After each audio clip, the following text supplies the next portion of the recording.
મંગલમ ભગવાન વીરો મંગલમ ગૌતમો ગણી મંગલમ કુંદ કુંદાર્યો જૈન ધર્મોસ્તુ મંગલમ સર્વમંગલ માંગલ્યમ સર્વકલ્યાણકારકમ પ્રધાનમ સર્વધર્માણામ જૈનમ જયતુ શાસનમ જૈનમ જયતુ શાસનમ.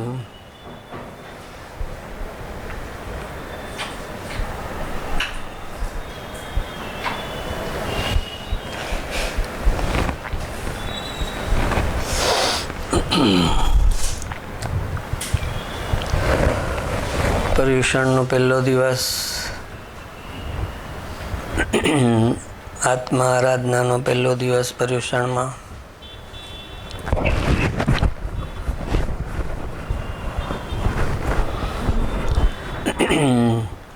આત્માની જે આરાધના છે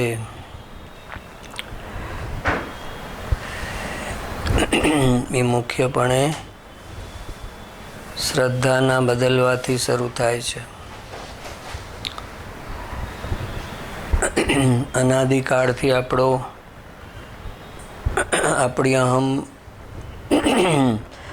અહમપણું જે છે એ જે પર્યાયની વિવિધતા છે એમાં જ આવ્યું છે.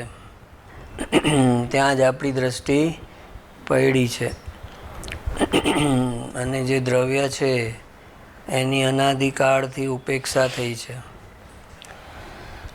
અને એ જે ઉપેક્ષા થઈ છે એ આપણા ચાર ગતિના ભવબ્રહ્માંડનું કારણ છે. તો મોક્ષના માર્ગની શરૂઆત જે છે એ અહમપણું બદલવાથી થાય છે. અહમપણું એટલે અહંકાર નહીં, પણ શ્રદ્ધાગુણ જે છે એ ક્યાંક નહીં ને ક્યાંક મારાપણું કરશે. કાં તો પર્યાયમાં કરશે, કાં તો દ્રવ્યમાં કરશે. તો પર્યાયમાં કરે છે અનાદિકાળથી, અને એના ફળમાં ભવબ્રહ્માંડ કરવું પડે છે. હવે એનું અહમપણું દ્રવ્યમાં આવી જાય તો એનો છુટકારો થાય. તો મોક્ષની સ્વિચ, મોક્ષનો માર્ગ જે છે એ ખાલી આ અહમપણાની જે સ્વિચ છે, આપણે ઓલી પહેલાં ટીવી અને વિડીયોની આમ રિલે સ્વિચ આવતી, આ બાજુ કરો તો ટીવી આવે અને આ બાજુ કરો તો વિડીયો આવે. તો એવી રીતે આ રિલે શ્રદ્ધા ગુણની જે પર્યાય છે એને આમ દ્રવ્ય તરફ ઝુકાવો તો મોક્ષ આવે, અને આમ પર્યાય તરફ ઝુકાવો તો નિગોજ આવે. વચ્ચેના થોડા ઘણા ભાવ છે એની કોઈ કિંમત નથી. નિગોજ જતાં પહેલાં થોડા દેવલોકના ભાવ કરે તો એની વેલ્યુ નથી, અને મોક્ષે જતાં પહેલાં પણ થોડા દેવલોકના ભાવ કરે તો એની પણ વેલ્યુ નથી. એનું ડેસ્ટિનેશન ફિક્સ થઈ ગયું. ગુરુદેવ તો એમ કહેતા કે પોતાનું મોક્ષ સ્વરૂપ પોતાની અંદર છે, અને એણે અંતર્મુખ થઈને દ્રષ્ટિ કરી એટલે એનો મોક્ષ નિશ્ચિત થઈ ગયો, મોક્ષ હાથમાં આવી ગયો. એને કહેવાય દ્રષ્ટિ મોક્ષ થઈ ગયો. હવે ચારિત્રની અપેક્ષાએ મોક્ષમાં સ્થિર થવાનું બાકી છે, પણ જે દ્રષ્ટિ મોક્ષ છે એ થઈ ગયો કે એણે સ્વીકારી લીધું કે મારું જે જ્ઞાન છે, મારું જે સુખ છે એ મારી અંદર છે, અને બહાર જે છે એ મને જ્ઞાન પણ નથી મળવાનું અને સુખ પણ નથી મળવાનું. તો આજે દ્રષ્ટિમાં ફેર થઈ ગયો. દ્રષ્ટિમાં જે ફેર થઈ ગયો એ મોક્ષ માર્ગનો પાયો છે. અને અત્યારે બહાર બધે જે મોક્ષ માર્ગની શરૂઆત કરે છે એ ચારિત્ર બદલવાથી કરે છે. એ ઊંધી શરૂઆત છે. એમ ગુરુદેવ કહેતા કે પહેલાં તારી શ્રદ્ધા ચોખ્ખી થાય, પછી એની પાછળ આચરણ આવે. શ્રદ્ધા ચોખ્ખી થાય પછી થોડું આચરણ આવે તો પણ એની કિંમત છે. અને શ્રદ્ધા ચોખ્ખી નથી અને બહુ બધું આચરણ પાડે તો પણ એને નિગોદથી બચાવી ન શકે. અને એનું દ્રષ્ટાંત છે દ્રવ્યલિંગી મુનિ, જે ભાવલિંગી મુનિ જેવું ચારિત્ર પાડે છે ચારિત્રમાં, અને છતાં એમનું નિગોદ અટકતું નથી. તો આ ફંડામેન્ટલ સત્ય એની અંદર વયું જવું જોઈએ. કેમ કે બહાર બધે જે આરાધના ચાલતી હશે એને અને એટલા ટોળા છે કે આપણને એમ લાગે કે હું સાચે રસ્તે છું કે આ લોકો સાચે રસ્તે છે. પણ પાંચમા આરામાં સાચા રસ્તા પર ચાલવાવાળા ઓછા હશે અને ટોળાની જેમ ચાલનારા ઘણા બધા હશે.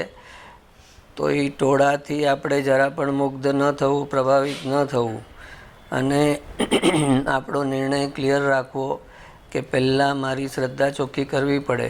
અગર શ્રદ્ધામાં, માન્યતામાં જ હું મને શરીર માનું અને પછી કેટલુંય ચારિત્ર પાડું તો આ શરીરે જે ચારિત્ર પાડ્યું એ મેં પાડ્યું એમ જ મારી માન્યતામાં આવે ને. હાલાકી તો જળની ક્રિયા છે. શરીરની જે ક્રિયા થઈ રહી છે, જે દ્રવ્યલિંગી મુનિએ પાડી, વ્રત તપ સંયમ બધું પાડ્યું, તો એ તો શરીરની જે ક્રિયા હતી તો જળની ક્રિયા હતી. તો એણે તો ભગવાને જે બે તત્વનું ડિફરન્સ આપ્યો કે જળ છે અને ચેતન છે, એ ડિફરન્સ જ હજી એણે માન્યતામાં સ્વીકાર્યો નથી કે જળ અલગ છે ને હું ચેતન અલગ છું. જળ જળનું કાર્ય કરે છે સમય સમય પર અને હું ચેતન છું અને મારું કાર્ય મારામાં ચાલી રહ્યું છે. તો પહેલાં તો એણે જળ ને ચેતનનો ડિફરન્સ ન સમજ્યો દ્રવ્યલિંગી મુનિએ. દ્રવ્યલિંગી મુનિની ભૂલ ક્યાં થઈ એ સમજવું પડશે ને આપણને. ચારિત્રની ટોપ પર વયા ગયા, જેમાં કંઈ બાકી ન રહ્યું એટલું ચારિત્ર પર પહોંચી ગયા અને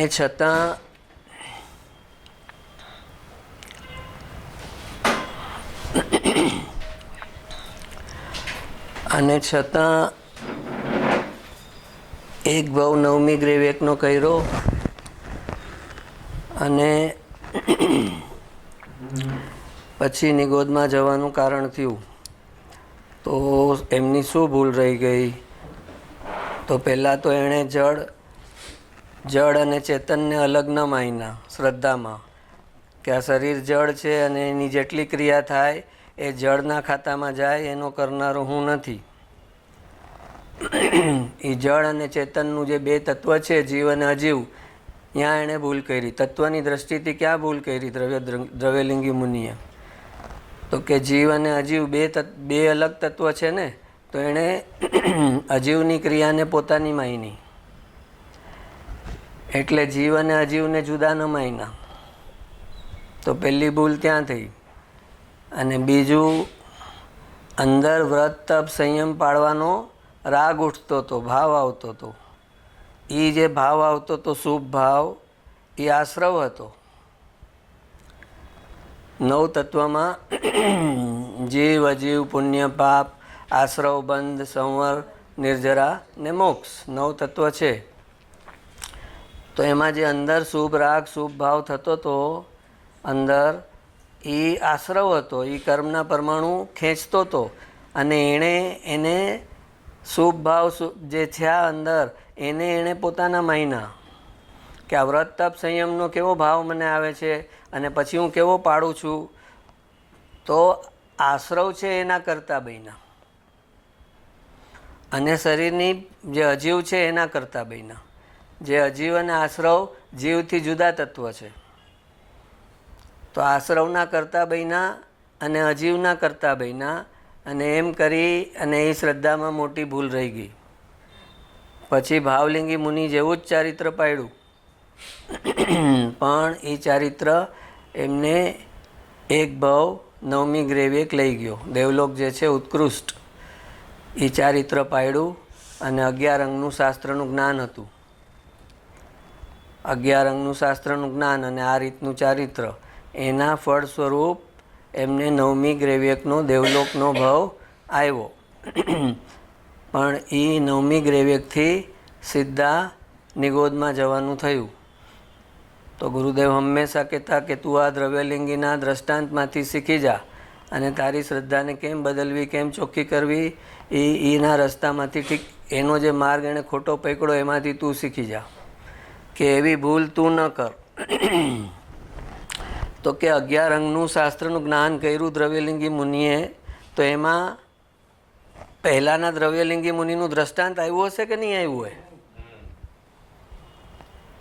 તો કે એ આવ્યું હતું, પહેલાંના દ્રવ્યલિંગી એમનું દ્રષ્ટાંત આવ્યું હતું, પણ એણે પોતાના ઉપર ઘટિત ન કર્યું કે આ જે વાત થઈ રહી છે એક્ઝેક્ટ સેમ પરિણામ અને પરિણતિ મારા છે અને હું દ્રવ્યલિંગી છું એમ પોતા ઉપર ઘટિત ન કર્યું.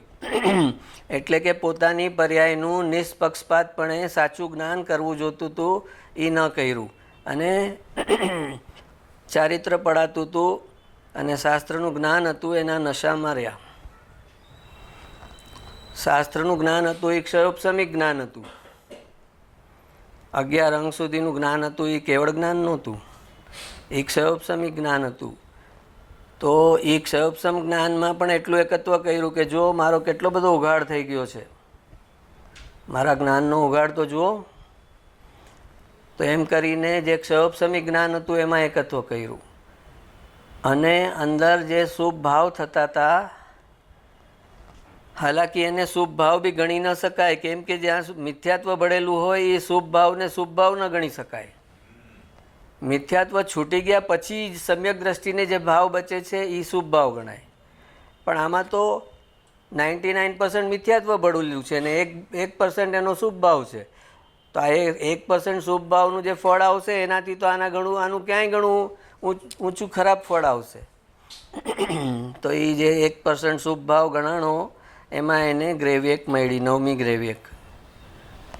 અને ત્યાં એણે જે ચારિત્ર પાડ્યું હતું ને એ દમન કરીને પાડ્યું હતું, કેમ કે જ્યાં સુધી આત્માનો આશ્રય ન હોય, સમ્યક દ્રષ્ટિના આત્માનો અનુભવ છે અને છતાં એ ચારિત્ર પાડી શકતા નથી. તો એ ગુણસ્થાનને અવિરતિ ગુણસ્થાન નામ આપ્યું, અવ્રતિ.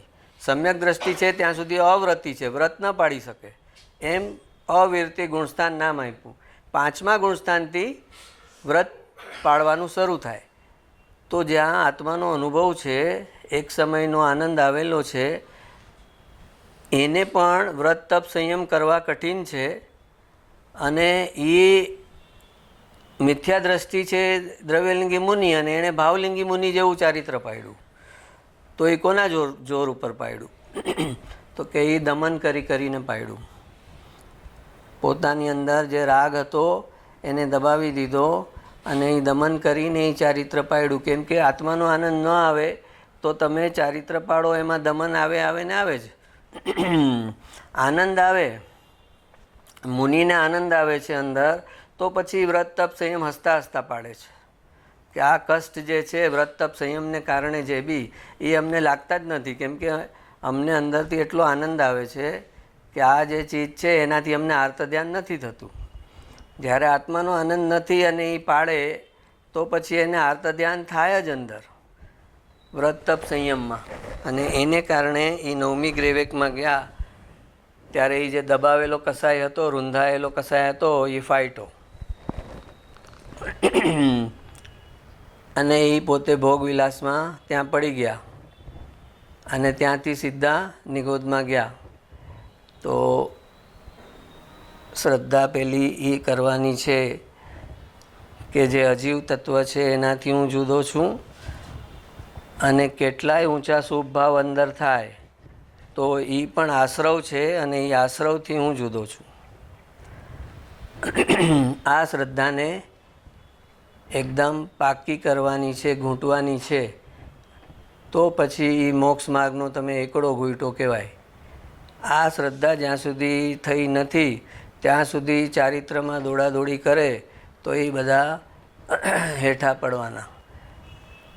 ઓલો એક ઓલી રેસ હોય એમાં એક પહેલાં બહુ દોડે પછી હાંફી જાય ને પડી જાય, અને એક સ્લો સ્પીડથી જતો હોય પણ સ્ટેડીલી જતો હોય.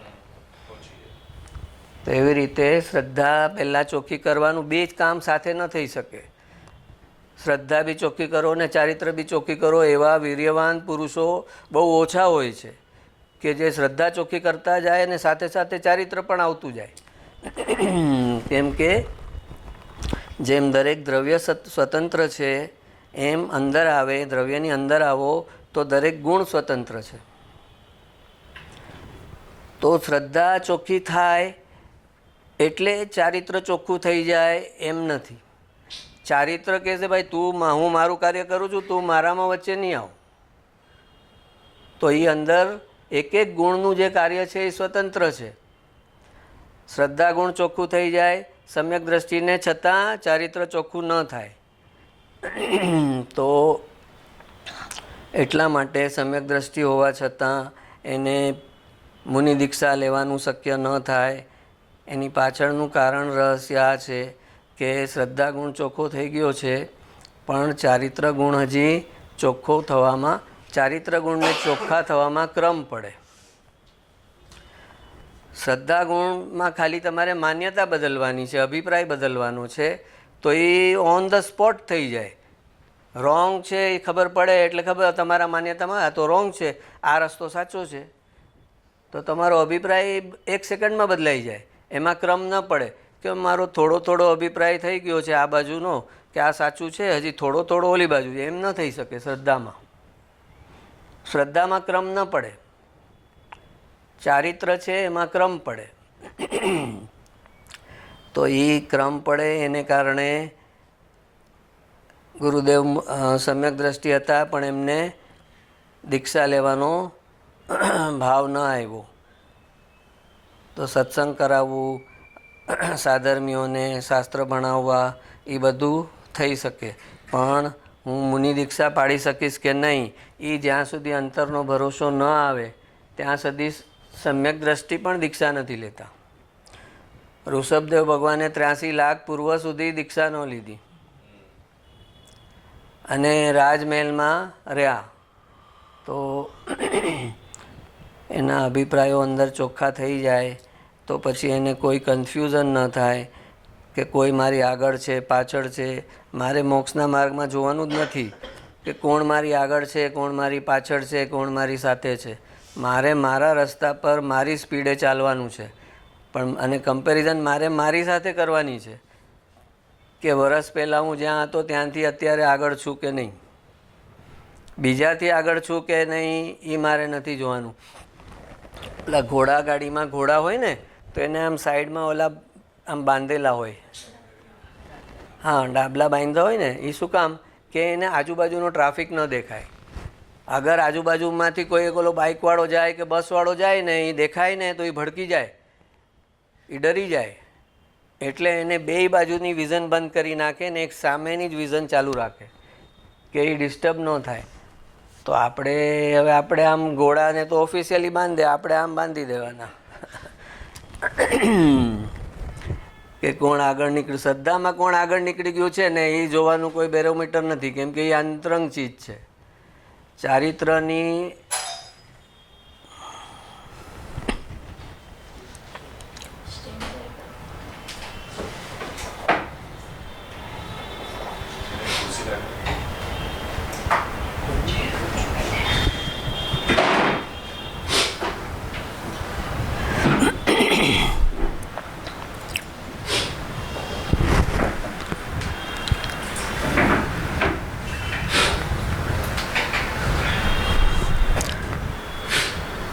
તો શ્રદ્ધા ચોખ્ખી કરવાની તો એમાં બે વાત છે. એક કે આશ્રવનો કરતા હું નથી અને અજીવનો કરતા હું નથી.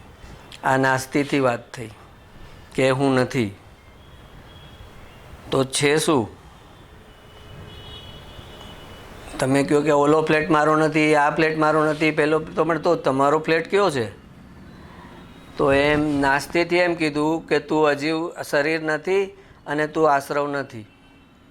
એ નાસ્તિથી વાત થઈ. તો કે અસ્થિથી વાત કરે તો શું છે? તો કે તું ધ્રુવ દ્રવ્ય છો, તું દ્રવ્ય સામાન્ય છો, તું પરમપારિણામિક ભાવ છો. આ આસ્થિથી વાત થઈ કે એ જે વસ્તુ છે, ધ્રુવ તત્વ કયો, દ્રવ્ય સામાન્ય કયો, પરમપારિણામિક ભાવ કયો, ત્રિકાળી જ્ઞાયક ભાવ કયો, એ જે ત્રિકાળી જ્ઞાયક ભાવ છે એ આત્મા આરાધનાનો સાચો આધાર છે કે આપણું અહમપણું અજીવ અને આશ્રમમાં ગયેલું છે અનાદિકાળથી. એ અહમપણું આપણે આ જે ત્રિકાળી જ્ઞાયક ભાવ છે જેમાં જ્ઞાનનું પરિણમન પણ નથી, એ જ્ઞાયક ભાવ અનંત ગુણોનો જે પિંડ છે જેમાં જ્ઞાન ગુણ એક છે શક્તિ રૂપે, એ જે અનંત ગુણોનો પિંડ છે જેને જ્ઞાયક ભાવ કીધો જ્ઞાનને મુખ્ય કરીને, એ જે છે એ હું છું. એની જે અવસ્થા થાય છે એ હું નથી. એમ કરી અને આ જ્ઞાયક આ જે અહમપણું છે, શ્રદ્ધા ગુણનું અહમપણું છે, મારાપણું છે, એ આ પર્યાયથી ઉઠાવી અને દ્રવ્યમાં લાવવાનું છે. કોન્સ્ટન્ટલી હર પરિસ્થિતિમાં જુદી જુદી પર્યાયો થાય છે. આ મનુષ્યની પર્યાય થઈ, 4 ગતિની પર્યાય છે, પછી મનુષ્યમાં પુરુષ અને સ્ત્રી થયા, પછી વિચારોની પર્યાય, ભાવની પર્યાય, વિકારોની પર્યાય, કસાયની પર્યાય એ અંદર થાય છે. એ જે બી પર્યાય થાય છે એ પર્યાયનો કરતા દ્રવ્ય નથી. પહેલાં કીધું કે એક દ્રવ્ય બીજા દ્રવ્યનું કરતા નથી, જૈન ધર્મનો સિદ્ધાંત. એક દ્રવ્ય બીજા દ્રવ્યનું કરતા નથી. હવે આત્માની અંદર આવી જાઓ તો કહે છે કે દ્રવ્ય છે એ પર્યાયનો કરતા નથી. અગર દ્રવ્ય જો પર્યાયનો કરતા હોત તો દ્રવ્ય મોક્ષ સ્વરૂપ છે અને પર્યાય રજડે છે નરકથી નિગોદ, તો એ ચલાવે? અગર એ કરી શકતો હોય, એ કરતા બની શકતો હોય દ્રવ્ય. મુકેશ અંબાણીનો છોકરો બહાર રસ્તા ઉપર ભીખ માગતો બેસે તો મુકેશ અંબાણી ચલાવે કે ભાઈ આપણે શું જરૂર છે, ચર ઘરે કેટલા જોઈએ તને? તો એમ આ મોક્ષ સ્વરૂપ તત્વ છે અંદર, અને એ પર્યાય એની પર્યાય નરકથી લઈ નિગોદથી લઈ મનુષ્યને તિર્યંજમાં રખડે છે અને એ શાંત બનીને બેઠું છે, એ કાંઈ કરતું નથી. અગર કરી શકતું હોત તો મોક્ષ સ્વરૂપ છે તો આ પર્યાયને પણ મોક્ષમાં લઈ જાત. પણ એ જે છે એ નિષ્ક્રિય તત્વ છે. જે ધ્રુવ તત્વ છે એ નિષ્ક્રિય છે, એ કાંઈ કરતું નથી, પણ કરી શકવાનું બધું સામર્થ્ય જે છે ગુણો રૂપે એ એમાં પડેલું છે. અને એ ક્યારે એક્ટિવેટ થાય છે? તો કે એમાં જેવું અહમપણું થાય કે આ હું છું, એટલે એનું જે ટોટલ સામર્થ્ય છે એ એક્ટિવેટ થાય છે. એ એની ચાવી છે. ધ્રુવને એક્ટિવેટ કરવાનું, ધ્રુવની અંદરના જે ગુણો છે એને એક્ટિવેટ કરવાનું એ જે ચાવી શું છે? ધ્રુવ કહે છે કે મને કોઈ કહે કે આ જ હું છું, આ હું છું. પર્યાય જો એમ કહે કે આ ધ્રુવ સ્વરૂપ હું છું, તો પછી હું મારું જેટલું સામર્થ્ય છે એ પર્યાયને આપીશ. પણ પર્યાય પોતે એક સમયની છે, ઉત્પાદ વ્યયવાળી છે, અને એમાં જ અહમપણું કરે છે કે આ હું છું. આ મનુષ્યની પર્યાય થઈ તો એ હું છું, આ પુરુષપણું થયું તો એ હું છું, આ સ્ત્રીપણું થયું તો હું છું, આ તિર્યંચો નરક નારકી દેવ જેમાં ગયા એ પર્યાયમાં આપણે એકત્વ કરી લીધું. તો કે તું રિયલ અર્થમાં છો કોણ? તારું સાચું એડ્રેસ શું છે? તું મરીચી છો કે મહાવીર છો? તો કે હું મરીચી પણ નથી ને મહાવીર પણ નથી. મરીચી પણ પર્યાય હતી અને મહાવીર છે એ પર્યાય છે, અને હું છું ધ્રુવ.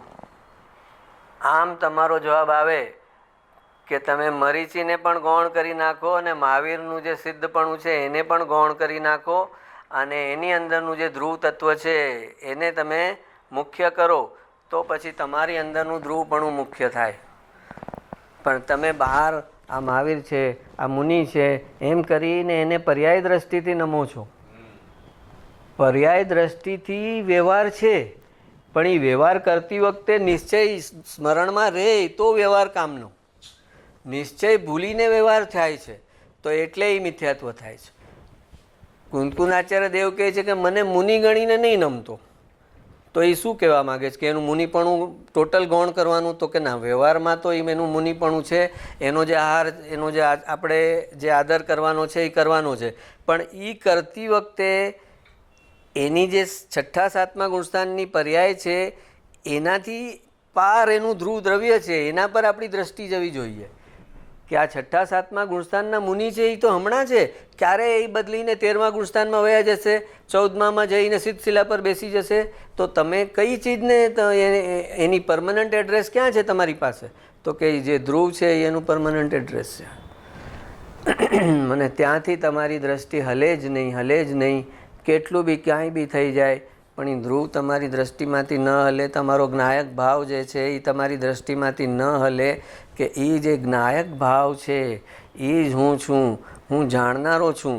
અને જાણવાનું જે કાર્ય થાય છે ને એ પર્યાયમાં થાય છે ને એ કાર્ય મારું નથી. જાણવાનું કાર્ય મારું નથી. જાણવાની શક્તિ આપવાનું કાર્ય મારું છે. જાણવાની શક્તિ પ્રોવાઈડ કરવાનું પર્યાય નહીં મારું છે, પણ જાણવાનું કાર્ય મારું નથી. કેમ કે જાણવાનું કાર્ય એટલે જ્ઞાનની પર્યાય થઈ ગઈ, ને જ્ઞાનની પર્યાય જે છે ઉત્પાદ વ્યયવાળી છે. તો ઉત્પાદ વ્યયમાં તમારું અહમપણું આવ્યું તો આ જન્મ મરણ પણ ઉત્પાદ વ્યય છે. હું જન્મ્યો ને હવે મારું મરણ થશે. તો ફરીથી તમે ઉત્પાદ વ્યય અને પર્યાયમાં જ એકત્વ તમારું આવી ગયું. તમારું ધ્રુવપણું રહ્યું જ નહીં. પણ ધ્રુવપણું તમારું ધ્રુવમાં અહમપણું ગયું હશે તો નવો જન્મ આવશે ને એ તમને નવો નહીં લાગે કે અરે એ તો હું એ જ તો છું, હું એ જ તો છું. આમાં બદલાનું. તમે કપડાં બદલા, સવારે મેં બીજા શર્ટ પેન્ટ પહેર્યા હતા અને હવે સત્સંગ માટે મેં બીજા શર્ટ પેન્ટ પહેર્યા. તો આ શર્ટ પેન્ટ બદલાવાથી હું બદલાઈ ગયો એવું મને થાય છે અંદર ભ્રમણા. તો શરીર બદલાવાથી હું બદલાઈ ગયો એમ ભ્રમણા કેમ થાય છે? કેમ કે શરીરમાં એકત્વ છે. અગર એમાં એકત્વ ન હોય તો તમને નવા જન્મમાં પણ મારો જન્મ થયો એમ ન લાગે. અને મારો જન્મ થયો એમ ન લાગે એટલે મારું મૃત્યુ થયું એમ પણ ન લાગે. આ લાગવાનું આ જે ફિલિંગ આવે છે જન્મનું ને મૃત્યુનું, એનું કારણ છે કે શરીરમાં અનાદિકાળનું એકત્વ ચાલે છે. અને એ અજીવનું અને આશ્રવનું એકત્વ તોડવું અને અજીવથી અને આશ્રવથી મારું સ્વરૂપ જુદું છે એવી પરિણતિ બનાવવી. એટલું કરીને બી આ જન્મમાં ગયા તો બહુ મોટું કાર્ય કર્યું. કે અજીવથી હું જુદો છું, આશ્રવથી હું જુદો છું, સંયોગોથી હું જુદો છું. મારું જે કામ છે એ જાણનારા રૂપે છે. અને જ્ઞાનની પર્યાય જે મને જાણે છે એ પણ મારામાં નથી. જ્ઞાનની પર્યાય જ્ઞાયકને જાણે છે, પણ જ્ઞાયકની અંદર જ્ઞાનની પર્યાય નથી. જ્ઞાનની પર્યાય પોતે પર્યાયમાં રહી અને એ જ્ઞાયકનો નિર્ણય કરે છે અને કહે છે કે હું જ્ઞાયક છું. જ્ઞાનની પર્યાય જ્ઞાયકમાં નથી જતી અને જ્ઞાયક જે છે એ જ્ઞાનની પર્યાયમાં નથી આવતું. તો સતત 24 કલાક એની સાધના જે છે એ આ છે કે અજીવથી હું જુદો છું અને આશ્રવથી હું જુદો છું અને જ્ઞેયથી હું જુદો છું. જેટલા બી જ્ઞેય છે એ મારી બહાર છે. જ્ઞેયથી જુદો છું અને હું જ્ઞાન છું. ત્યારે જ્ઞેયથી જુદા પડવા માટે જ્ઞાન કહી શકાય કે હું જ્ઞાન છું, પણ એ જ્ઞાનની પર્યાય નહીં. જ્ઞાનનું જે સામર્થ્ય છે જ્ઞાયકમાં એ હું છું. તો કે જ્ઞેયનો પ્રવેશ જ્ઞાયકમાં નથી અને જ્ઞાયકનો પ્રવેશ જ્ઞેયમાં નથી. અને બહારના સંયોગો એ જ્ઞેય છે, એમાં જે પણ થાય એ મારી બહાર થાય છે. મારી અંદર કાંઈ પણ થતું નથી. એ જે બી થાય છે એ મારી બહાર થાય છે. એવી પરિણતિ બનાવવી કે જ્યાં કોઈ પણ જ્ઞેય સારું કે ખરાબ તમને સ્પર્શી ન શકે. સ્પર્શતું જ નથી, પણ જે ભ્રમણા છે કે મને સ્પર્શ્યું એ ભ્રમણા પણ નીકળી જાય. એનું નામ સમ્યક દર્શન. કે જ્ઞેય છે એ જ્ઞાનને સ્પર્શી શકતું નથી. જેમ આપણે આંખથી આગને જોઈએ તો આપણી આંખ ગરમ થાય છે. આગને જોઈ ભાઈ તો આંખ ગરમ તો થાય ને થોડી. આંખનું કામ જોવાનું છે, એણે બતાવ્યું કે અહીંયા આગ છે. આગને જોવાથી આંખ ગરમ ન થાય, એવી રીતે હવે આંખે કંઈ જોયું નથી, એ દેખાણું છે આત્માની જ્ઞાનની પર્યાયમાં.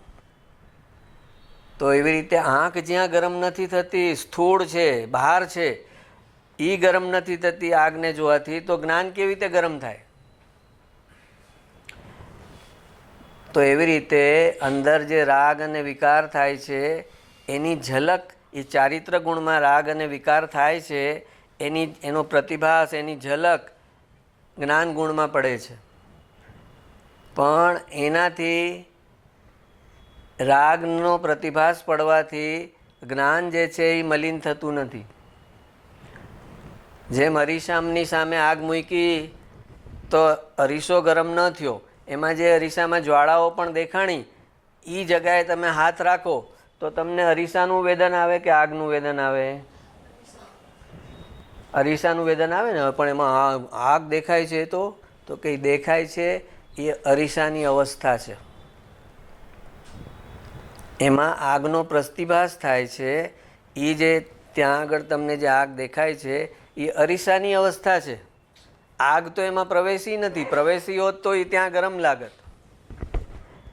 તો અને એ અરીસાની સ્વચ્છતા બતાવે છે કે અરીસો એટલો સ્વચ્છ છે કે એમાં એની સામે જો આગ આવે તો એનો પ્રતિભાસ જેમ છેમ યથા તથ્ય પડે. તો એવી રીતે જે જ્ઞેયનો પ્રતિભાસ થાય છે જ્ઞાનમાં, તો એ એમ બતાવે છે કે જ્ઞાન એટલું સ્વચ્છ છે કે જે બી જ્ઞેય છે એનો પ્રતિભાસ પડે છે. પણ એ પ્રતિભાસ પડવાથી એ જ્ઞેયની કોઈ પણ પ્રકારની અસર જ્ઞાન ઉપર પડતી નથી. એમ એને ખબર પડી જાય કે જ્ઞેયની કોઈ પણ પ્રકારની અસર જ્ઞાન ઉપર પડતી નથી, તો પછી અને જ્ઞાન જે છે એ જ્ઞેયમાં જતું નથી, જ્ઞેય છે એ જ્ઞાનમાં આવતું નથી, જ્ઞેયને કારણે જ્ઞાન થતું નથી. કેમ કે જ્ઞેય તો જડ બી હોઈ શકે, જ્ઞેય તો જડ છે, તો જ્ઞેયને કારણે જ્ઞાન કેવી રીતે થાય? એમાં ક્યાં જ્ઞાન છે? જ્ઞેયની અંદર ક્યાં જ્ઞાન છે? આ ખુરશી છે તો ખુરશી છે એ ખુરશીને કારણે જ્ઞાન થયું, તો ખુરશી તો જડ છે, તો આ ખુરશી છે એમ નિર્ણય કોણે કર્યો? તો કે મારા જ્ઞાને ને. હા, તો મારું જ્ઞાન તો ચેતન છે ને, એમાં સંજ્ઞા પડેલી છે કે આમાં આકારની જે વસ્તુ છે એ ખુરશી છે. એ ટેબલ નથી, ખુરશી કહેવાની એને. એમ જ્ઞાનની અંદર સંજ્ઞા પડેલી છે કે આ ખુરશી છે. ખુરશી તો જડ છે, એ કહેતી પણ નથી કે હું ખુરશી છું ને આ ટેબલ છે. તો એ સમજે કે જ્ઞેય જ્ઞાનમાં આવતું નથી એક વાત, અને જ્ઞેયને કારણે જ્ઞાન થતું નથી. જ્ઞેયને કારણે જ્ઞાન તો થઈ શકે કે જ્ઞેય પોતે જ્ઞાન સ્વરૂપી હોય તો પછી એનું જ્ઞાન ટ્રાન્સફર થાય આપણને. પણ જ્ઞેય જડ છે અને એનો નિર્ણય પણ જ્ઞાન કરે છે કે આ જડ છે ને આ ચેતન છે.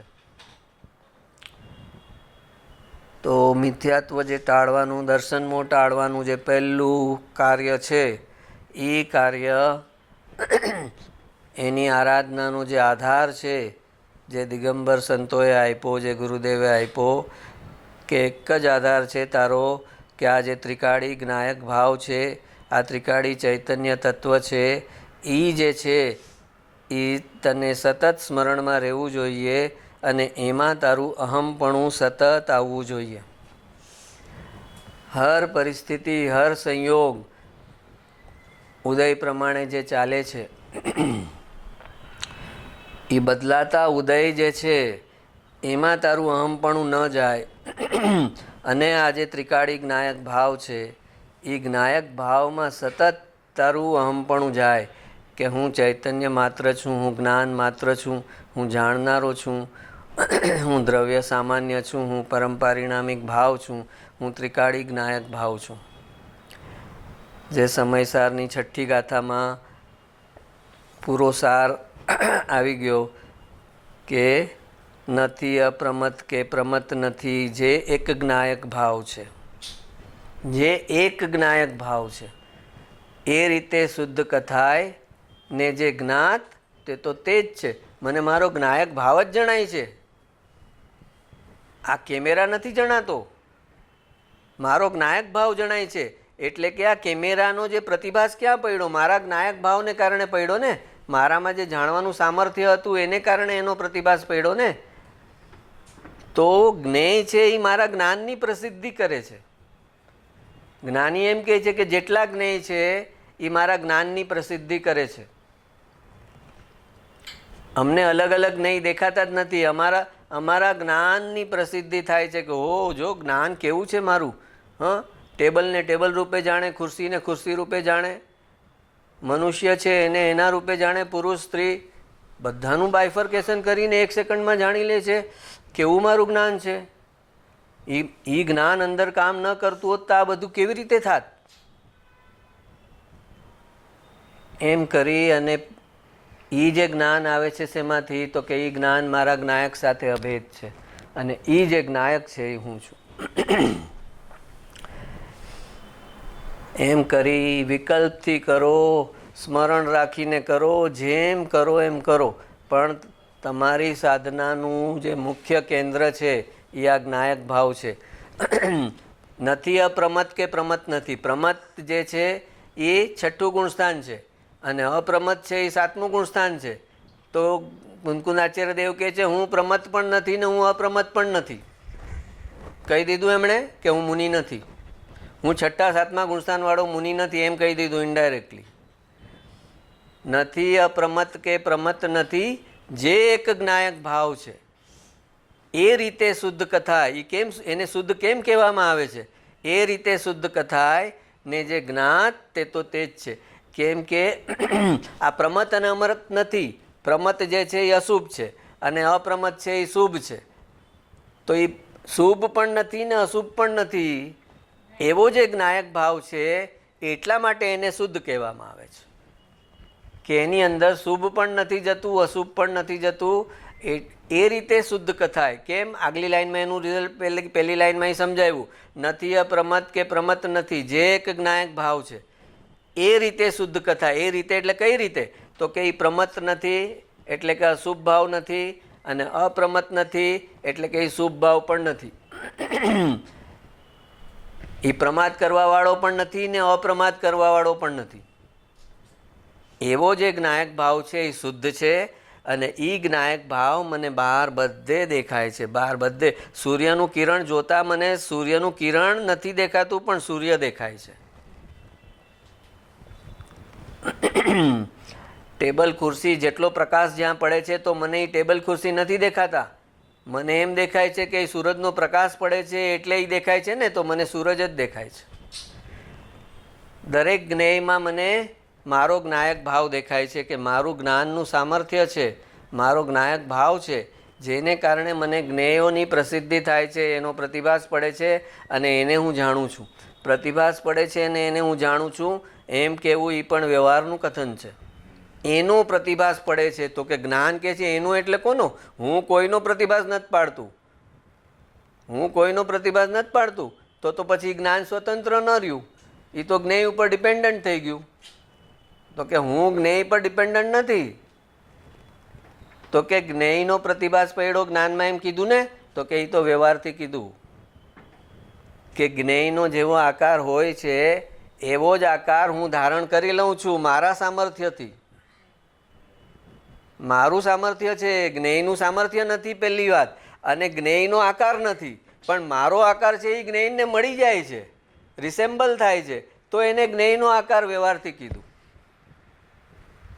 છે. તો જ્ઞાનનો આકાર પોતે, જ્ઞાન પોતે અંદર, જ્ઞાનનો આખો 3 લોક બને છે અને એમાં એ બહારનો લોક નિમિત્ત છે.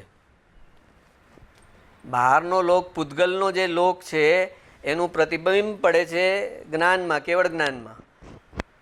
તો એ કેવળ જ્ઞાનમાં આખો જ્ઞાનનો લોક બનેલો છે, જે બહારના પૂતગલના લોકને એક્ઝેક્ટલી એના જેવો હોય છે.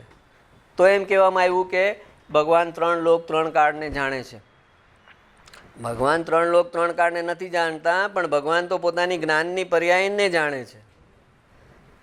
એ જ્ઞાનની પર્યાયમાં જેવો બહાર લોક છે એવો એક્ઝેક્ટ સિમિલર અંદર એનો આકાર થઈ જાય છે અંદર જ્ઞાનનો. તો કે એ જ્ઞેય ન હોત તો ન થાત ને એવો આકાર જ્ઞાનનો.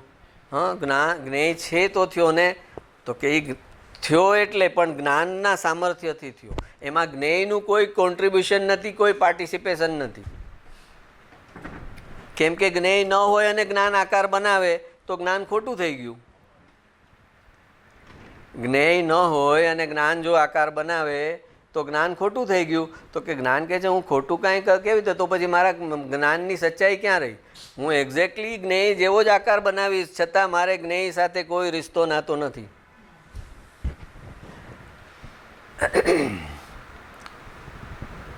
એટલે સ્વભાવ અંદર કેટલો સ્વતંત્ર છે કે આટલું પણ બહાર ડિપેન્ડ કરવાનું એને નથી. કે જ્ઞેય જોઉં, આપણે ઓલો પેઇન્ટર હોય, કોઈ સ્કેચ બનાવે તો એ કેવું આમ જુએ, પછી આમ કરે, જોવે પછી, એટલે એ ડિપેન્ડ છે ને એના પર. તો કે એમ હું નથી બનાવતું. જ્ઞાન કહે છે કે આ જ્ઞેય છે ને, હા એવો આકાર બરાબર, એમ નથી બનાવતું. હું તો જ્ઞેય છે એવું મારી અંદર ઓટોમેટિક એવું થઈ જાય છે. એ જ્ઞાનનો ચમત્કાર છે, જ્ઞાનનું સામર્થ્ય છે કે બહાર લોક છે એવો જ બહાર અંદર મારે જ્ઞાનનો લોક બને છે. તો આ જ્ઞેય અને જ્ઞાનની સ્વતંત્રતા સમજી જાય તો પછી એને બહારથી મારે કંઈ લેવાનું છે, મારે શાસ્ત્રમાંથી જ્ઞાન લેવાનું છે, એ જે અભિપ્રાય છે એનો એ પણ તૂટી જાય. મારું જ્ઞાન મારી અંદરથી આવે છે. મારે કયે સમયે કયું શાસ્ત્ર વાંચવાનું હશે તો એ મારી સામે આવી જશે. એ જ્ઞેય જે છે એ મારી અંદર જે જ્ઞાન થશે એમાં નિમિત્ત છે. શાસ્ત્ર છે એ મારા અંદરથી જ્ઞાન ઉઘડવામાં નિમિત્ત છે, અને નિમિત્તનો હું આદર કરું છું.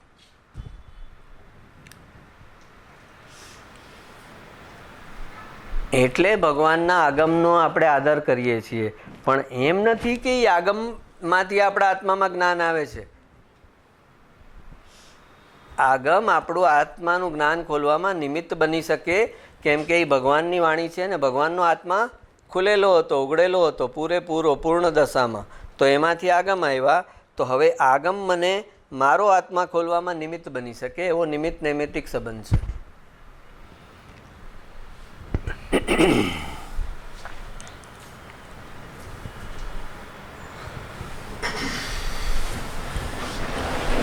તો એવી રીતે દ્રવ્ય સ્વતંત્ર છે અને એવી રીતે અંદરના ગુણો સ્વતંત્ર છે.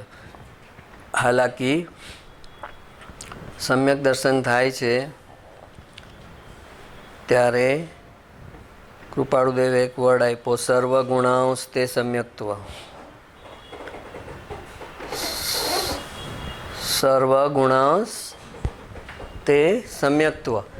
તો એમાં એમણે શું કીધું કે સમ્યક દર્શન થાય છે ત્યારે શ્રદ્ધા ગુણની સાથે બાકી બધા ગુણો પ્રપોર્શનેટ થોડા થોડા શુદ્ધ થાય છે. બધા ગુણોનો અંશ થોડો થોડો શુદ્ધ થાય છે શ્રદ્ધા ગુણના નિમિત્તે.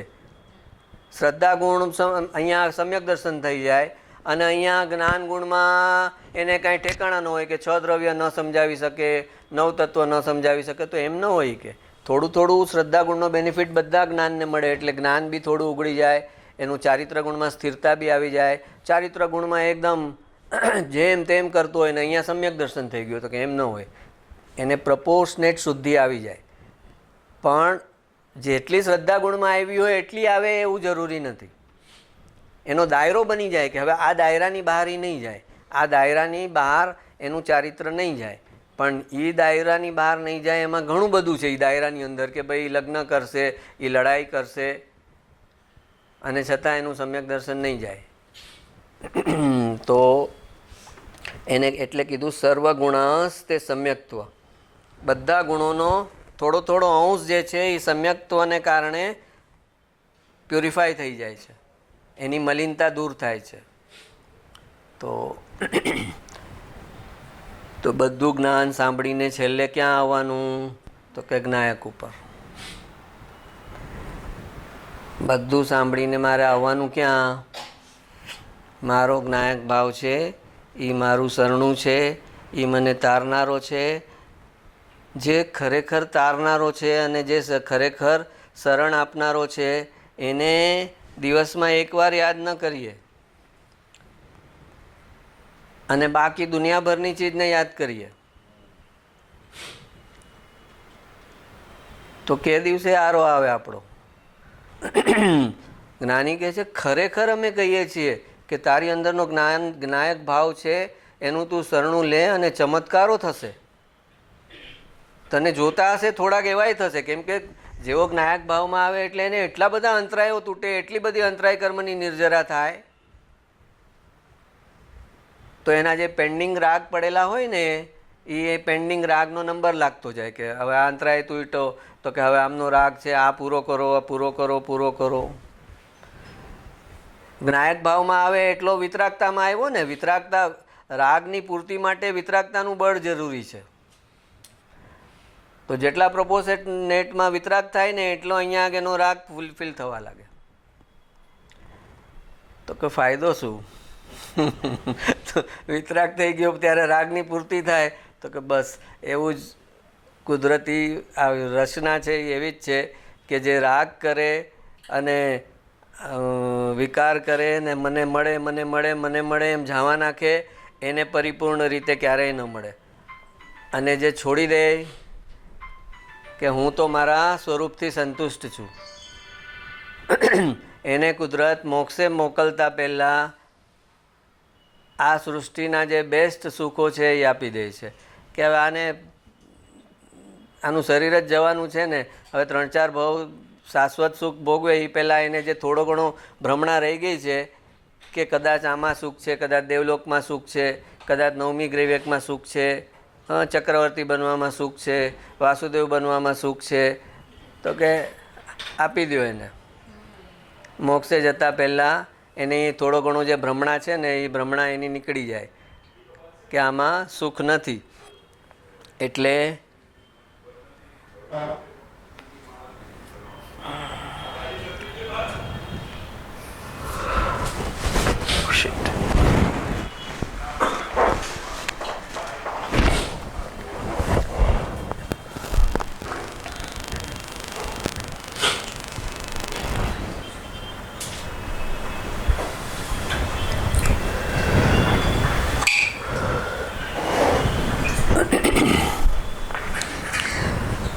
એટલે દિગંબર શાસ્ત્રોની આ જ મહિમા છે કે એ તમને ગોળ ગોળ ગોળ ગોળ આજે આમ કાલે આમ પરમ દિવસે આમ એમ નહીં ફેરવે.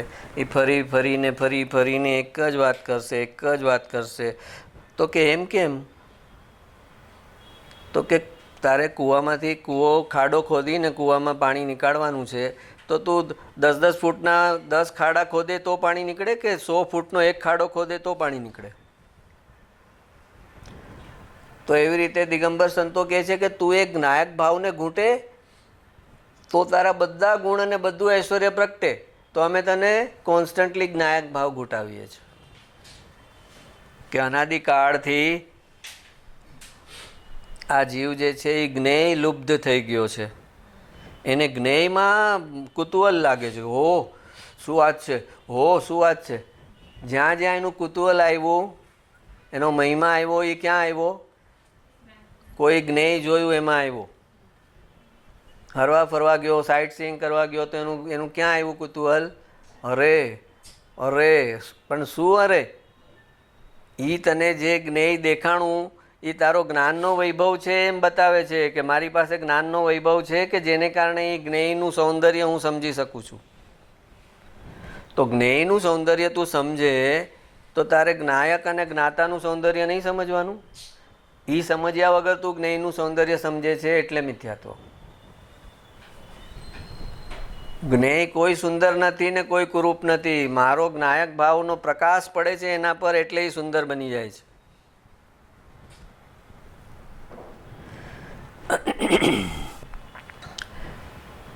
તો ઉઠતા બેસતા સપના મારા તે હું એક જ્ઞાયક ભાવ છું, હું જાણનાર છું, હું ત્રિકાળી ચૈતન્ય છું, હા હું દ્રવ્ય સામાન્ય છું, હું પરમ પારિણામિક ભાવ છું, હા હું જાણવાનું કાર્ય કરતો નથી. કાર્ય કરવું એટલે ઓલું આવ્યું હતું ને કે ચક્રવર્તી પાસે ઝાડુ મરાવે તો શું થાય કેવું લાગે? તો ઓલું નિષ્ક્રિય તત્વ છે, જે બોઝ હોય, મેનેજર હોય, એ પોતાની કેબિનમાં બેઠો હોય ને, અને ઓલા જે મજૂરો હોય પ્લાન્ટમાં કામ કરતા હોય એ આવીને એને હિસાબ આપે બધો, એ તો નિષ્ક્રિય બેઠો હોય ને પોતાની એસી કેબિનમાં. હા, એને કામ કરવાનું કહેવાય કે ઓલા મજૂરને એમ કે આ ઇતના પ્રોડક્શન કમ ક્यों આયા કલ? એ બેઠા બેઠા જ બધું કરતો હોય ને. ઓલો મજૂર કે જરા તું કર ને કાલે એક દિવસ તો ખબર પડે તું કેટલા પીસ કાઢે છે. મારા 20 પીસ કાઢ્યા એને ઓછા કહેત ને, તું કાલ કર કામ. તો કે એ ન ચાલે. નિષ્ક્રિય તત્વ છે એનો પાવર વધારે હોય, જે ક્રિયાશીલ હોય એનું વેલ્યુ ઓછી હોય. હાથગાડી ખેંચે એની વેલ્યુ ઓછી હોય, પણ એ હાથગાડીમાં માલ પહોંચે એ સેટનું જે કમાવાનું હોય એ વધારે હોય. તો એવી રીતે જે નિષ્ક્રિય તત્વ છે એનું આપણને વેલ્યુ નથી સમજાતી, કે એ જે નિષ્ક્રિય તત્વ છે એમાં જો અહમપણું આવી ગયું તો પછી બધી સક્રિયતા પર્યાયમાં આવશે, જે નિર્મળ હશે, જે બધી મલિનતાને ટાળી દેશે અને કોન્સ્ટન્ટલી પર્યાયને ઉપર ઉપર ઉપર ઉપર ઉપર ઉપર ખેંચતી જશે. તો એ જે નિષ્ક્રિય તત્વ છે, જ્યાં અંદર જવાથી એક સમય લાગે કે ઓ બધું શૂન્ય છે, શાંત છે. આપણને અશાંતિની આદત થયેલી છે ને. ઘરમાં 4-5 મેમ્બર હોય, એની અશાંતિ ઘણી ચાલતી હોય, પણ એ વયા જાય ને તો પછી થાય કે આના કરતાં થોડા ઝઘડા થતા હતા ઘરમાં, એ સારું હતું. પણ આ શાંતિ તો સ્મશાનની શાંતિ થઈ ગઈ છે. એમાં આત્મામાં અંદર જાય તો એને શાંતિ શાંતિ લાગે, અને શાંતિ એટલે મૃત્યુ છે એને. અશાંતિ ને કોલાહલ છે એ જીવન છે, અને એવી વ્યાખ્યા થઈ ગઈ છે એના જીવનની. એટલે એને અંદર જવામાં જરાક કંટાળો આવે છે કે એક તો એકનું એક જ્ઞેય, એમાં અહમપણું કરવાનું અને પછી એમાં લીન થવાનું. આ કેવી વસ્તુ છે! અમે પિક્ચર જોતા જોતા લીન થઈએ છીએ તો કન્ટિન્યુઅસ પિક્ચરના દ્રશ્યો બદલાતા જાય છે ને, તો અમને વિવિધતા મળે છે. તો અંદર તમે અહીંયા તો આત્માનું એક જ દ્રશ્ય, અને એમાં અમારે લીન થવાનું, એક જ જ્ઞેય. ઓલામાં તો સમયે સમયે બદલાતું જાય જ્ઞેય. તો એમાં અમારો વિવિધતામાં આપણો ઉપયોગ ટકે છે. પણ એક જ્ઞેય પર આવવા માટે એ જે વિવિધતાનું કુતૂહલ છે ને એને છોડવું પડે.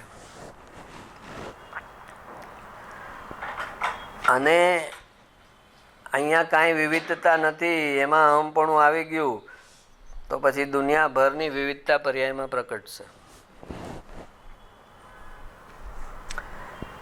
તીર્થંકરોને કેવળ જ્ઞાન થયું પછી એને સમોસણ ક્યાં બનાવવાનું, કેમ બનાવવાનું, એ કાંઈ વિચારે છે? એ પોતે ઓલો ઇન્દ્ર કેવળ જ્ઞાનથી જુએ કે આ અમને કેવળ જ્ઞાન થયું છે, એટલે એ પોતે પોતાના અવધિ જ્ઞાનથી ભગવાન કઈ રીતે ચાલી અને કયા સમય પર ક્યાં હશે એ પ્રમાણે સમોસણ બનાવે.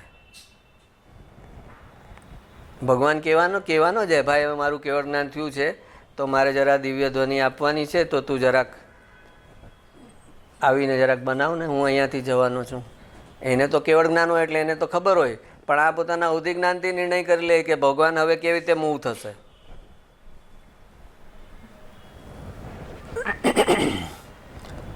તો ભગવાન નિષ્ક્રિય થઈ ગયા ને,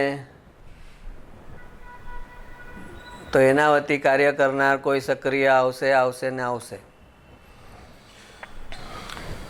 તો એ જે નિષ્ક્રિય તત્વ છે એનો એટલો ભરોસો કરવો પડે, એના પર ભરોસો મૂકવો પડે કે એ જે છે એ મારું સર્વસ્વ છે, અને એને કોઈને દગો ક્યારેય આપ્યો નથી અને મને પણ દગો આપશે નહીં.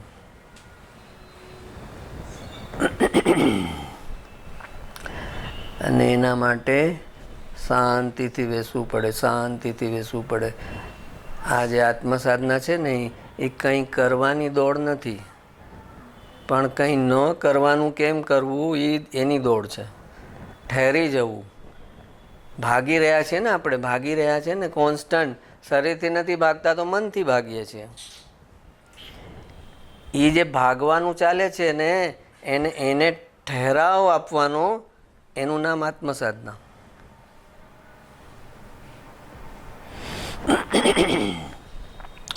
એ જેટલો ઠહેરાવ આવે એટલું તમારું જ્ઞાન ખીલતું જાય. અને જેટલી દોડાદોડી બહાર ચાલે છે એની પાછળ આપણી પણ દોડાદોડી ચાલે એટલું આપણું જ્ઞાન હીણું થતું જાય.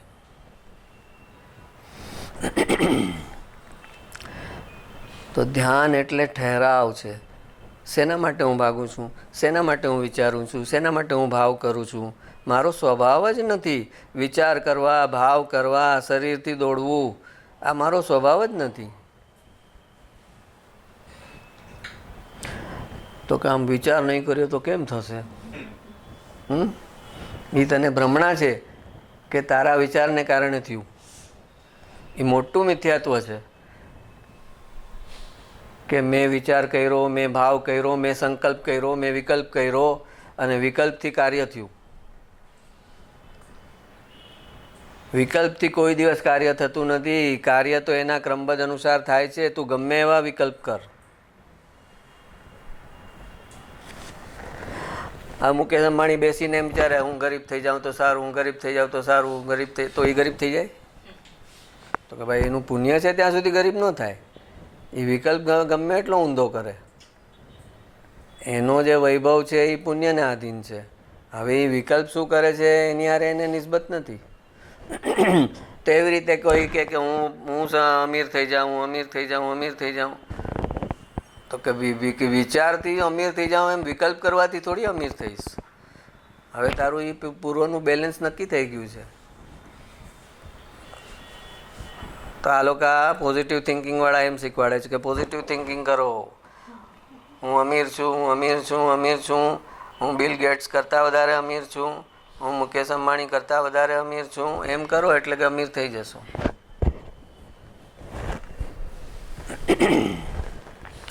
એને મોટિવેશનલ સ્પીકર કહેવાય અને એ ખૂબ પૈસા કમાય. અને આ હાઈએસ્ટ લેવલનું મોટિવેશન છે. મોક્ષે જવા માટેની જે વિતરાગ વાણી છે એ હાઈએસ્ટ લેવલનું મોટિવેશન છે, જેમાં બાય પ્રોડક્ટમાં તને બાકી બધા સુખ તો મળવાના જ છે. વિકલ્પ કર્યા વગર મળે તો એ કામનું. વિકલ્પથી જે વસ્તુ મળે એ કામની નહીં. પહેલાં તો એ ઊંચી ક્વોલિટીની નહીં મળે, અને મળશે તો તારા વિકલ્પને કારણે મળી છે એટલે તું એને ભોગવવામાં તારો સ્વભાવ ભૂલીને એને ભોગવીશ. 32 લાખ વિમાનનો ધણી, સૌધર્મ દેવલોકનો ઇન્દ્ર, આટલા બધાનો માલિક, અને એ ભોગવતી વખતે એ ભૂલે નહીં કે હું ત્રિકાળી જ્ઞાયક છું, હું જાણનારો છું, હું પરમ પારિણામિક ભાવ છું. આ પૂતગલ સાથે મારે કોઈ રિશ્તો નાતો નથી. એક સેકન્ડ માટે પણ એને ભ્રમણા થઈ જાય ને તો એનું સમ્યક દર્શન વયું જાય. 32 લાખ વિમાનનો ધણી ભગવાનના સમોસણમાં જઈને બેસે અને એક અવતારી છે, નેક્સ્ટ ભાવમાં મોક્ષે જવાનું છે. અને ગુરુદેવ કે આમ રાંકો બનીને ભગવાનની વાણી સાંભળે. અરે હવે તારે શું સાંભળવાનું છે? તારો તો ભગવાને કહી દીધો કે હવે આવતો ભાવ છેલ્લો ભાવ છે. તો હવે તારે શું કરવાનું છે? ઓલા 90-95% લાવતો હોય છોકરો, એને સર કહીને, હવે ભાઈ તારે શું રિવિઝન કરવાનું છે? તું જાને બાપા, મારું શું કામ માથું ખાય છે? તારે કાંઈ રિવિઝન નથી કરવાનું. અને છતાં એ ભગવાનની વાણી રાંકો બનીને સાંભળે અને ભગવાન સમોસણમાં આવે એની 1 મિનિટ પહેલાં આવીને સમોસણમાં બેસી જાય. કેમ કે ભગવાનના આવ્યા પછી એ આવે તો એ ભગવાનનો અવિનય કર્યો કહેવાય, એટલે એ પહેલાં આવીને બેસી જાય.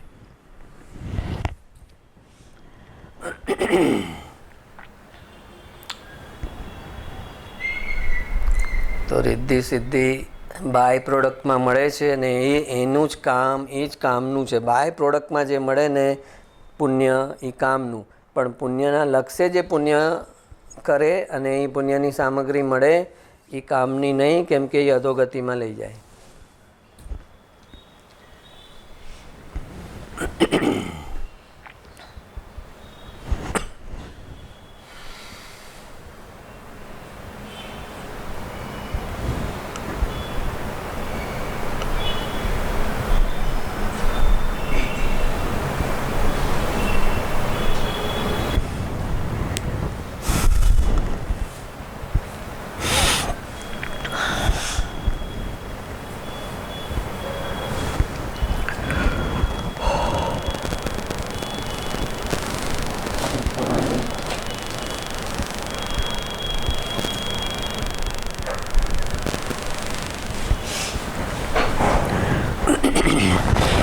રિપીટેડલી સાંભળે ને કે આ ત્રિકાળિક નાયક ભાવ છે, આ પરમ પારિણામિક ભાવ છે, આ દ્રવ્ય સામાન્ય છે, એમ રિપીટેડલી સાંભળતા સાંભળતા સાંભળતા એની અંદર જે સંસ્કાર પડે એને કહેવાય તત્વના સંસ્કાર. તત્વના સંસ્કાર લઈને નવા જન્મમાં જા તો કે કયો સંસ્કાર લઈને જાઉં? તો કે એક જ ઝાટકે આચાર્યોએ તને એ સંસ્કાર જુદો કરી દીધો કે આ બાજુ નહીં જતો, આ બાજુ આવજે, પર્યાય તરફ નહીં જતો અને દ્રવ્ય તરફ આવજે, અને એ સંસ્કાર લઈને જજે કે એ ત્રિકાળી જે તત્વ છે એ જે છે એ હું છું. એટલું તારી અંદર વયું જાય તો એને કહેવાય કે તે તત્વના સંસ્કાર લીધા. એમાં તું કેટલાથી જુદો થઈ ગયો? તો કે દ્રવ્ય કર્મથી જુદો, ભાવ કર્મથી જુદો, નો કર્મથી જુદો, રાગથી જુદો, જ્ઞાનની એક સમયની પર્યાયથી જુદો. એવો ત્રિકાળી નાયક ભાવ જે છે એ હું છું. આમાં શું કરવાનું છે? આ ભાવને તારી અંદર તારે ઘૂંટવાનો છે, અને એ ઘૂંટાશે અને એક લેવલ પર આવશે એટલે તને એનો જવાબ મળવા લાગશે. તને એનો જવાબ મળશે કે આ કહેતા હતા કે આ જે ચાવી છે, આ ચમત્કાર છે. ઓલા બાવા એક ચમત્કાર કરે આમથી આમ ને તેમ, તો એમાં એને કુતૂહલ થાય છે કે ઓહો. પણ આ પોતાના ત્રિકાળિક નાયક ભાવમાં એનું અહમપણું આવે, શ્રદ્ધામાં ખાલી સ્વીકાર આવે કે આ જે ત્રિકાળિક નાયક ભાવ છે એ મારી આત્મા આરાધનાનો આધાર છે. આત્માની આરાધના સાધના કરવી છે ને, તો કે હા. તો કે એ સાધનાનો આધાર તો જોશે ને, તો કે હા. તો એ સાધનાનો આધાર દેવ થઈ શકે, ગુરુ થઈ શકે કે શાસ્ત્ર થઈ શકે? તો કે ના, ગુરુને વ્યવહારથી સાધન કીધા. કેમ કે એ દેવનું સ્વરૂપ સમજાવે છે અને શાસ્ત્રનું સ્વરૂપ સમજાવે છે. બંનેની વચ્ચે છે દેવ, ગુરુ, શાસ્ત્ર. તો આ ગુરુ જે છે એ દેવનું સ્વરૂપ સમજાવે છે અને શાસ્ત્રનું સ્વરૂપ સમજાવે છે. એટલા માટે ગુરુ જે છે એ વ્યવહારથી સાધન છે. પણ એ જે સમજાવે છે એ શું સમજાવે છે? એ જે સમજાવે છે એ વસ્તુ તો તારી અંદરની વસ્તુ છે ને, એ તને સમજાવે જ ને. તો વ્યવહારથી ગુરુ સાધન છે અને નિશ્ચયથી તારો જે જ્ઞાયક ભાવ છે એ સાધન છે.